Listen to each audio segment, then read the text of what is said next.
सिया और राघव इस वक्त रेगिस्तान की एक ऐसी जगह फंस गए थे जहां उन्हें दूर दूर तक कोई नजर नहीं आ रहा था।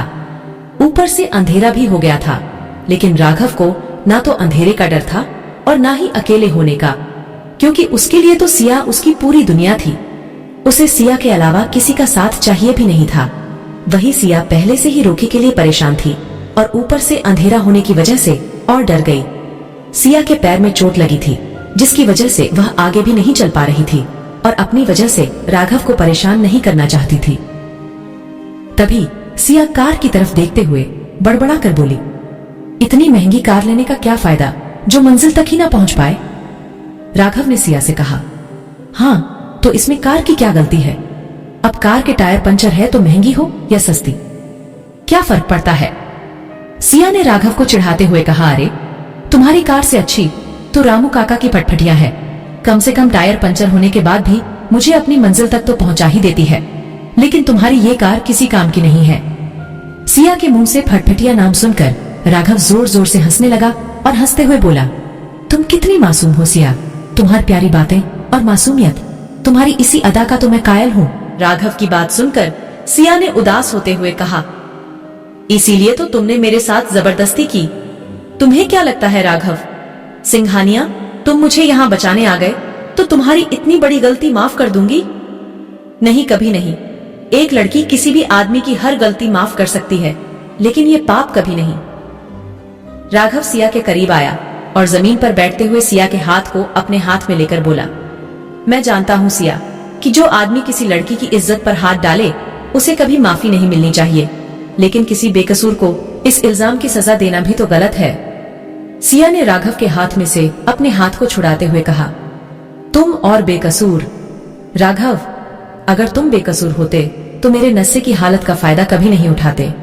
मैंने जब तुम्हें मना कर दिया तो तुम्हारी ईगो हर्ट हो गई और तुमने मेरी ड्रिंक में कुछ मिला दिया, और जो तुम मेरे साथ होश में नहीं कर सके वही तुमने मेरे साथ बेहोशी में किया।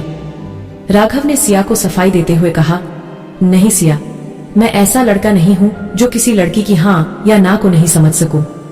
हाँ ये सच है, मैं तुम्हारे करीब आना चाहता था, लेकिन ऐसे कभी नहीं सिया।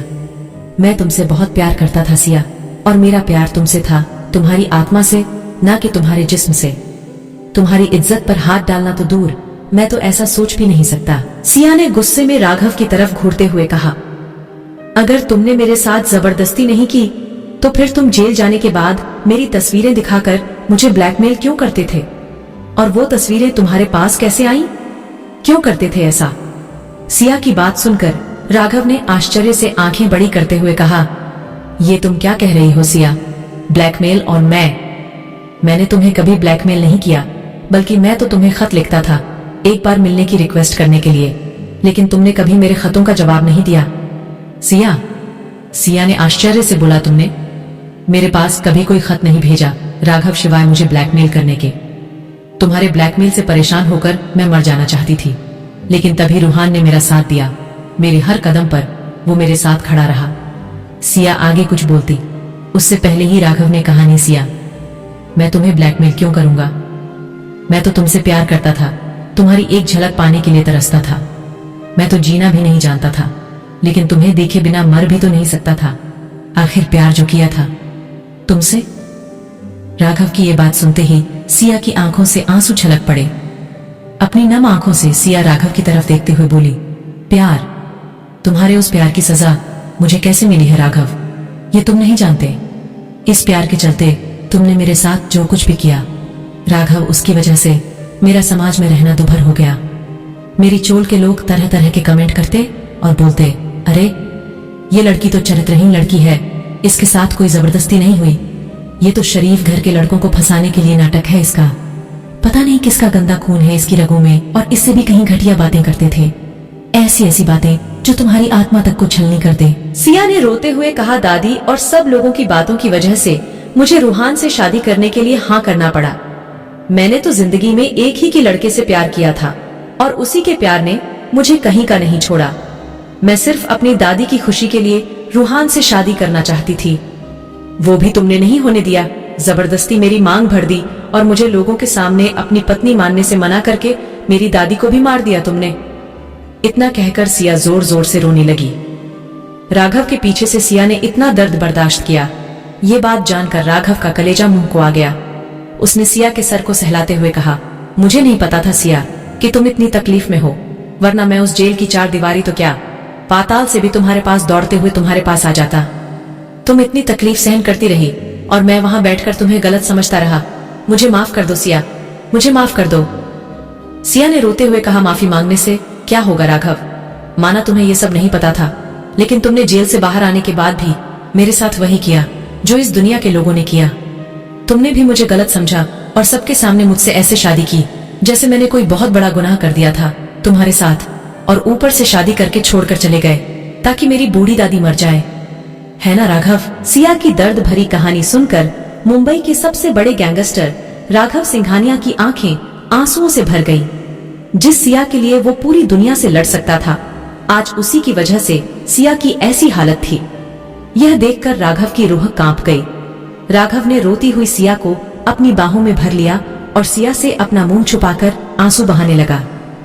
सिया का दर्द जानकर राघव को एहसास हुआ कि उसे जेल में मिली तकलीफ उसके आंसुओं के आगे बहुत कम है। राघव ने सिया के आंसुओं को पोंछा और उसे चुप कराते हुए बोला, मैं जानता हूँ तुम अपने साथ हुई जबरदस्ती के लिए मुझे ही दोषी मानती हो, लेकिन उसके लिए मैं दोषी नहीं हूँ।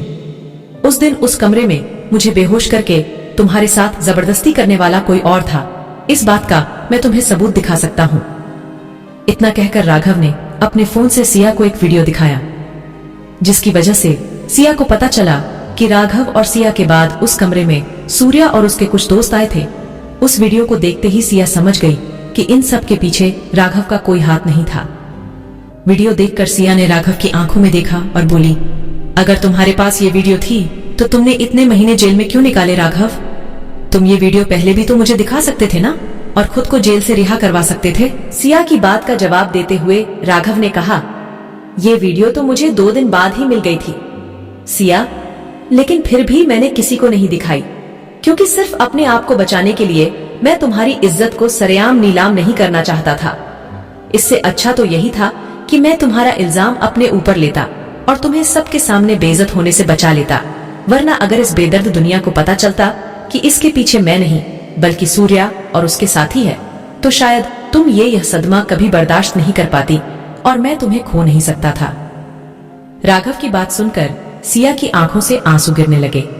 सिया ने रोते हुए राघव को कसकर पकड़ लिया और बोली, तुमने मेरे लिए इतना कुछ किया राघव, तुम बेकसूर थे, लेकिन फिर भी सजा भुगतते रहे और मेरी नफरत भी सहते रहे। तुमने मुझे कभी बताया क्यों नहीं राघव कि इनके पीछे कोई और है? लेकिन राघव, तुम्हारे नाम से कौन मुझे ब्लैकमेल करता था? राघव ने सिया के आंसू पोंछते हुए कहा, मुझे नहीं पता। सिया कौन था जिसने तुम्हें मेरे पीछे से ब्लैकमेल किया? अगर मुझे पता चल जाता कि तुम्हें कोई ब्लैकमेल कर रहा है तो मैं तुरंत जेल से बाहर आ जाता और उस आदमी को जिंदा जमीन में गाड़ देता। बट आई प्रॉमिस, मुझे कुछ नहीं पता था इनके बारे में। राघव की बात सुनकर सिया ने कुछ सोचते हुए कहा, इसका मतलब मेरी दोस्तों के पास जो तुम्हारी चीजें थीं, उन सब के पीछे भी तुम नहीं थे राघव। तो फिर वो सब झूठ क्यों बोल रही थी? राघव ने अपनी गर्दन ना में हिलाकर कहा, मुझे नहीं पता सिया, मुझे इन सब के बारे में कुछ नहीं पता। मुझे बस इतना पता है कि मैं अपनी सिया के साथ ऐसा कभी नहीं कर सकता, और किसी लड़की के साथ जबरदस्ती करना तो दूर, मैं तुम्हारे अलावा किसी की तरफ देखना भी पसंद नहीं करता। I love you Siya.